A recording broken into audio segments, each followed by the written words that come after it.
अष्टमी के दिन भूल से भी अगर एक बेलपत्र, एक श्वेत पुष्प शंकर भगवान को समर्पित हो जाता है तो ये मानकर चलें कि आपने कुछ मांगा भी नहीं तो भी शंकर भगवान देने के लिए आपके दरवाजे पर पहुंच जाए। अष्टमी तिथि आए तो अशोक सुंदरी वाली जो जगह है वहां पर हल्दी की 7 बिंदियां लगा दो, लड़का लड़की का हाथ उस बिंदी पर रखवा दो, उसका नाम गोत्र बोलो, उसी हल्दी में उसके हाथ पीले करवा दो और पीपल के पेड़ पर उस हाथ के 5 छापे पड़वा दो। 3 महीने में विवाह पक्का हो जाता है महाराज।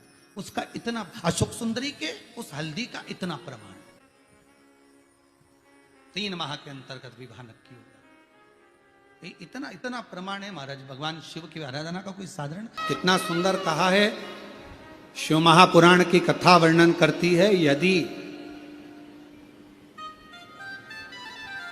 किसी भी अष्टमी तिथि को 12 महीने में शुक्ल पक्ष कृष्ण पक्ष की अष्टमी तिथि पड़ती है, यदि किसी भी अष्टमी तिथि को अगर किसी ने नियम बनाया 5 अष्टमी का, 8 अष्टमी का, 7 अष्टमी का, एक कनेर का पुष्प शिवजी के शिवलिंग को समर्पित करना, अशोक सुंदरी के स्पर्श करना, और जो जलाधारी होती है, जैसे ये शिवलिंग है, ये जलाधारी है, तो पहले शिवलिंग पर स्पर्श, फिर अशोक सुंदरी का स्पर्श, फिर जलाधारी पर कनेर का पुष्प शिव जी की ओर मुख कर कर, अर्थात जैसे मानो ये कनेर का पुष्प है तो ऐसा शिवलिंग का स्पर्श करते हुए जलाधारी पर जो समर्पित करता है, भगवान शंकर उसके मन की कामना को पूर्ण जरूर करते हैं। एक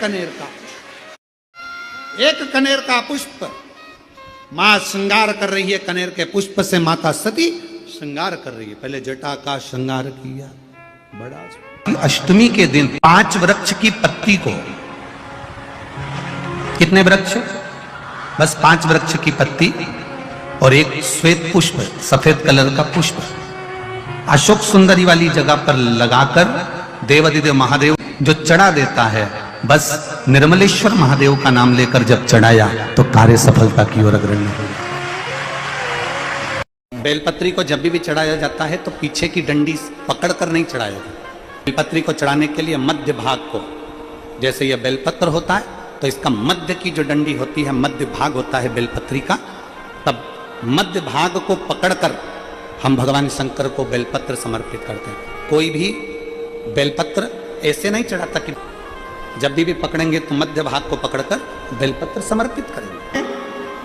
भगवान शिव को मध्य भाग पकड़कर इसलिए समर्पित करा कि यह केवल बेलपत्र का मध्य भाग नहीं है मेरे शंभू, मेरे हृदय के मध्य भाग को मैं आपके चरणों में समर्पित कर रही हूं। मेरा दिल, मेरा हृदय। मंदिर में अगर कोई दिया रखा हुआ है और आप घर से इतनी बड़ी डब्बी ले गए, उसमें घी थी, बत्ती थी, माचिस थी, माचिस, बत्ती और घी डब्बी में तुम लेकर चली गई, दिया लेकर नहीं गई, तुमने दूसरे के रखे हुए दिए में अपनी बत्ती लगाकर आ गई हो, तो तुम हजारों बार बत्ती लगाना, जिसका दिया था उसी के खाते में वो दीप दान जाएगा। तुम्हारे खाते जितनी माताएं जिनको 8 साल, 7 साल, 12 साल, 14 साल, 24 साल, 25 साल, 30 साल, 50 साल के बाद बच्चे हुए हैं, शिव की कृपा से हुए हैं, मेरी जीजियों घबराना नहीं। तुम्हारे गर्भ में इतने सालों के बाद जब डॉक्टर ने मना कर दिया था कि तुम मां नहीं बन सकते, डॉक्टर ने कह दिया था तुम्हें औलाद नहीं होगी, उसके बाद भी अगर भोलेनाथ ने तुम्हें संतान दी है, तुम्हारे यहाँ पर 4 लड़कियां थी, 3 लड़कियां थी, उसके बाद भी अगर भगवान बेटा दे दिए, तुम्हारे यहाँ संतान की प्राप्ति हो गई। कोई बेटा बेटी एक भी नहीं था, बेटी ने भी अगर जन्म लिया, बेटे ने भी अगर जन्म लिया, और तुम्हारे घर में अगर औलाद ने जन्म लिया है कई सालों के बाद, और शिव के पशुपति व्रत से, सफेद आंकड़े की जड़ से, शंकर की कथा से, शिव महापुराण की भूमि की रज से अगर तुम्हारा गर्भ ठहरा है 1 लोटे जल से, तो तुम्हारे बच्चे की परवरिश करने की जवाबदारी भी उस शिव की है, क्योंकि शिव ने दिया, शंकर ने दिया। वो भटकते, किस लिए भटकते? इसलिए इंतजार करना। वक्त और व्यक्ति को हल्का मत समझो। वक्त जो चल रहा है इससे जोरदार कभी नहीं होगा। खूब खुश होकर जिंदगी जियो, जो तुम्हारे पास है उसमें संतुष्ट रहो। दूसरे का धन दौलत देखकर कभी अपना मन मत डोलाओ, दूसरे की सुंदरता देखकर मन ना डोलाओ, दूसरे का वैभव देखकर अपना मन ना डोलाओ, दूसरे की गाड़ी बंगला देखकर मन ना डोलाओ। भगवान से प्रार्थना करो जो तूने दिया बहुत अच्छा दिया, बस इतना याद रखना प्रभु सब देना पर साथ में शांति मन की देना और तृप्ति देना कि इस मन को तृप्त कर सके। ये मन की भूख तो बढ़ती चली जाती है। एक कमरे का मकान 2 और बन जाए तो अच्छा, 2 कमरे का हो गया तो अभी भी कह रही 3 कमरे और ऊपर बन जाए तो अच्छा, 3 कमरे मिल गए मालूम पड़े चौथा और बन जाए तो अच्छा। वस्तुओं में सुख ढूंढा उसमें दुख मिला। कौन सी चीज थी जिसमें सुख मिला तुमको? परमात्मा के नाम के अलावा किसी में सुख नहीं है। बहुत हताश हो चुकी हूं, बीमारी समाप्त नहीं हो रही, या मेरा दुख या मेरी तकलीफें समाप्त नहीं हो रही है, कष्ट मेरे मिट्टी नहीं रहे, दुख मेरे समाप्त ही नहीं है। तब बेलपत्री के जो बीच वाली पत्ती होती है और उस पत्ती के नीचे 2 पत्तियां होती हैं, बहुत ध्यान से देखिएगा और समझिएगा। जैसे ये बीच वाली पत्ती है और उसके नीचे 2 पत्तियां, इसके मध्य में जो डंडी है बेलपत्री के और ये 2 पत्ती के बीच में जो डंडी रहती है, समझते हैं ना सब लोग? समझ रहे हैं ना? बेलपत्री की बड़ी पत्ती पहले नंबर की पत्ती और उसके नीचे की 2 पत्तियां, उसके बीच की जो डंडी होती है, इस डंडी में चंदन का लेपन कर कर ये बीच की जो भाग है डंडी है उसमें ये देखिए, ये तो 2 एक ये पत्ती होगी। अब ये जो बीच का भाग है सब लोगों को देख रहे होंगे, तो बीच का जो ये भाग है इस बीच के भाग पर चंदन का लेपन कर 7 दाने चावल के लेकर, जब तुम्हें लग रहा है कि ये बीमारी समाप्ति नहीं हो रही, पकड़ के बैठ गई, ये तो छूटी नहीं रही, डॉक्टर अपना काम करें, या कोई ऐसी बात है कि अदालत में कोई केस चल रहा है या प्रशासनिक कोई तकलीफ आ रही है या अपने घर में कोई व्यापार से जुड़ी हुई या कोई धन से जुड़ी हुई कोई प्रॉब्लम है और वो समाप्ति नहीं हो रही, बहुत बहुत आप लोगों ने कर लिया, तब ये बेलपत्री इसके मध्य की जो डंडी है, इस मध्य की डंडी में चंदन लगाकर 7 दाने चावल के लेकर आप जब द्वार में से मंदिर के अंदर प्रवेश करते हैं, जैसे मंदिर का मुख्य द्वार है, मुख्य द्वार से मतलब शंकर जी को जब जल चढ़ाने के लिए हम लोग अंदर जाते हैं, उसके पहले नंदी आ जाता है, नंदी के भी पहले का जो दरवाजा मंदिर का मुख्य द्वार, उसको समझ अंदर प्रवेश करते हैं, उसके पहले चंदन लगी हुई बेलपत्र और 7 दाने चावल के हाथ में लेकर नंदी के सीधे हाथ की ओर से, मतलब आपका भी सीधा हाथ है तो नंदी का भी सीधे हाथ की ओर से आप नंदी के कानों में अपनी बात को कहकर ये बेलपत्री और 7 दाने चावल के ओम नमः शिवाय बोलकर, नमः शिवाय बोलकर या श्री शिवाय नमस्तुभ्यम कहकर डंडी का मुख अशोक सुंदरी की ओर हो और शिवलिंग पर उसको समर्पित कर दो। चावल के रोग में दवाई लगना प्रारंभ हो जाएगी और रोग समाप्ति पर जाएगा और आपका कार्य भी सफल होना। शिव जी को रोग दिया, शंकर ने जवाब नहीं दिया, शिव जी वहां से चले। शंकर जी तो चले गए पर सभा में आज भोलेनाथ जी नहीं दिख रहे, सभा में आज भोलेनाथ जी नहीं दिख रहे। ब्रह्मा जी ने तुरंत गरुण देव को बुलाकर कहा, गरुण जरा जाकर पता करो कि भगवान शिव इस सभा में क्यों नहीं है, बाबा देवादिदेव महादेव सभा में क्यों ना पहुंचे, जाओ जरा पता करो। कोई अपशब्द कहे ना पलट कर जवाब दो, कोई गाली दे ना पलट कर जवाब दो, कोई आड़ा टेढ़ा बोल दे नहीं पलट कर जवाब दो। बदला नहीं लेना अपन को, बदला लेने में कई लोगों के तो कुल डूब गए, बदला लेने में कुल डूब गए, बदला लेने में पूरा वंश डूब गया, बदला लेने में पूरी जिंदगी खराब हो गई। महाभारत का चरित्र उठा लो, माता द्रौपदी जरा सी हंसी थी, उसका बदला लेने के लिए पूरा वंश मिटा बैठे। शूर्पणखा का बदला लेने के लिए रावण ने अपना पूरा कुल डुबो दिया। केवल बदला लेने के लिए। कई हमारे क्षेत्र में लोग ऐसे रहते हैं, मैं उससे बदला लेकर मानूंगा, और बंदूक उठाई ठोक दिया। तूने तो 5 मिनट में उसको मार दिया, पर तेरा परिवार आज तक रो रहा है। आधे जेल में पड़े हैं, आधे बाहर रो रहे हैं। ऐसा बदला लेना किस काम का? तूने तो उठाई ठोक दिया, उठाकर ठोका। बदला लेकर मानूंगा, तू तो बदला ले लेगा, तेरा परिवार तो जिंदगी भर रोएगा। तू जेल सड़ेगा, थाने में पड़ा रहेगा, कोर्ट के चक्कर काटता रहेगा, जिंदगी पूरी रोने में निकल जाएगी। बच्चे बड़े हो जाएंगे तो जिंदगी भर बाहर नहीं निकल पाएगा। तो ऐसा बदला लेना किस काम का? शिव महापुराण की कथा को सुनने वाले एक बात अपने अंदर उतार लेना। रावण ने अपनी बहन का बदला लिया था, पूरा वंश मिट गया। दुर्योधन ने अपनी हंसी का बदला द्रौपदी से लिया, पूरा वंश मिट गया। जो बदला लेने की ठानता है उसके परिवार में रोना ही रोना लिखा होता है, कभी सफलता नहीं होती। जो बदला लेने की ठानता है। कई लोग अकड़ में आकर कह देते हैं, कई लोग अभी तुम यहां से इधर पीछे के रास्ते से अंदर मत आन दो किसी को, फिर देखना वो बोलेगा देख लूंगा तेरे को तो बाद में। निवेदन है, कभी ऊंचे बोल नहीं बोलो। किसी से कितनी भी लड़ाई हो जाए, किसी से कितनी भी दुश्मनी हो जाए, कभी बदला लेने की मत ठानना कि मैं इससे बदला लूंगा। बदला लेने में पूरे रावण का वंश चले गया। सूर्पणखा का बदला लेने गया था और मालूम पड़े पूरा सूपड़ा साफ हो गया। दुर्योधन बदला लेने के लिए गया था कि इस द्रौपदी ने मेरे ऊपर हंसा है, बदला लेकर मानूंगा, और दुर्योधन का पूरा वंश नष्ट हो गया। घर की माताओं को चाहिए तुम्हारे बेटे की किसी से लड़ाई हो जाए, डंडा उठाकर बदला लेने जाए तो माताएं उसको समझाए हमें बदला नहीं लेना, हमें नहीं लेना बदला। तू लड़ाई करेगा, तलवार उठाएगा, छुरा उठाएगा, बंदूक उठाएगा, मार देगा, थाने में पड़ा रहेगा, तेरे छोटे छोटे बच्चे जिंदगी भर रोते रहेंगे।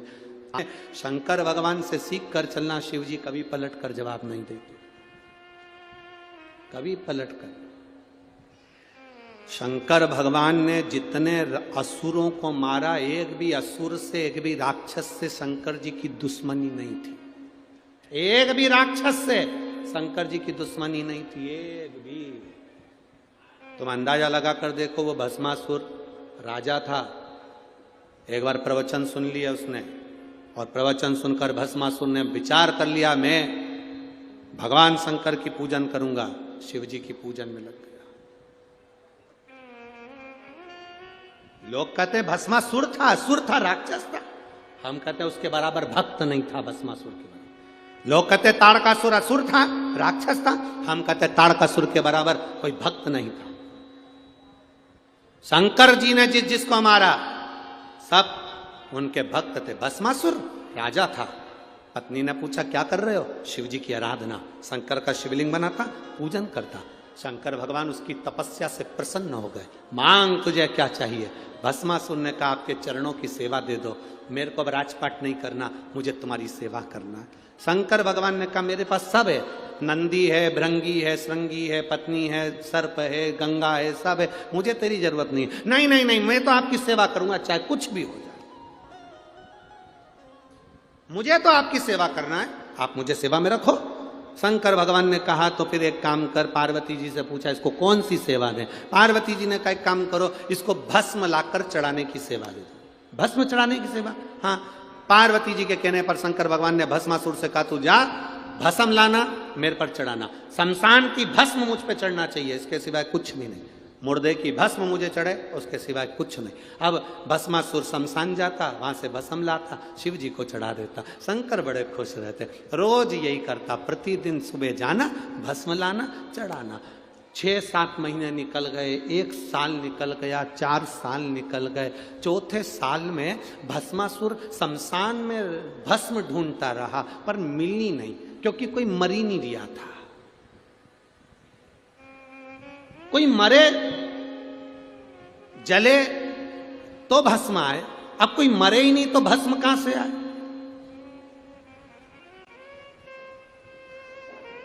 भस्मासुर को बड़ा गुस्सा आया, भोलेनाथ जी ने मुझे सेवा दी और मुझे भस्म नहीं मिल रही है, मैं करूं क्या।